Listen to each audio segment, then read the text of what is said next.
it's Deb here from Not a Rehearsal, and I want to talk to you today about Winnie the Pooh.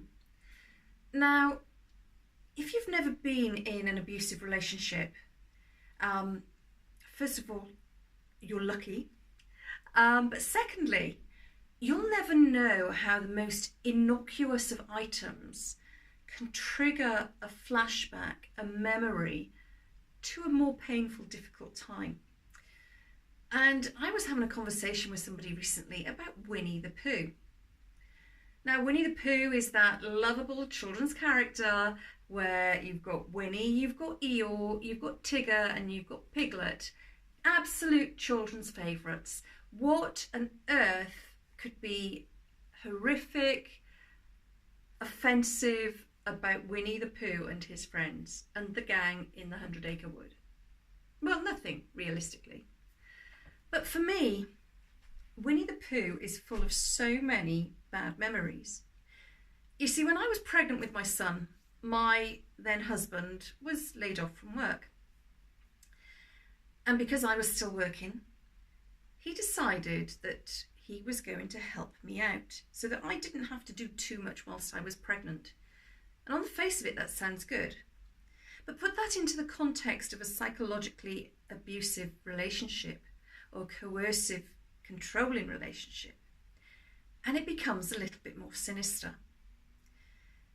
You see, what happened whilst I was at work, my husband discovered the shopping channels on Freeview TV. And over the course of a number of weeks and months, he bought up a pile of Winnie the Pooh items, ranging from this large sort of 3-foot plush toys to a pushchair, a changing bag, light fittings, wallpaper, all sorts of stuff that he then used to decorate the room that was to become our son's nursery. Now, he did all this as a surprise for me, so I had nothing to worry about. But I got no say in the matter. He bought the pushchair as a surprise for me, but I had no say in the matter.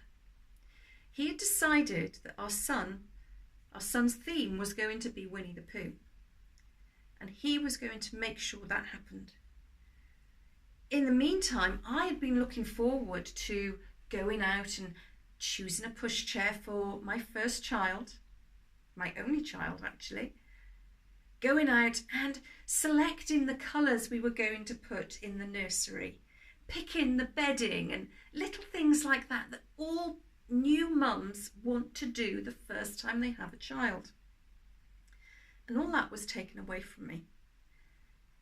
And over the course of a number of years, and with the benefit of counselling and hindsight, I realised that was the start of him pushing me out of being my son's primary carer. And there's more about that in my book, Whatever It Takes, Living with, Leaving and Surviving Psychological Abuse.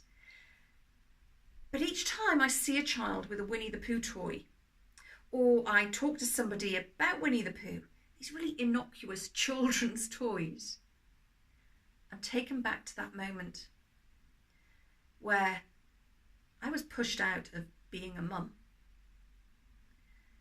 So the next time you're talking to somebody who has a bit of a strange response or reaction to something seemingly innocuous, don't judge them as being strange or weird or overreacting. Ask yourself, what's going on in the background here? Is there something I need to be aware of? On that note, I'll leave you to enjoy Winnie the Pooh.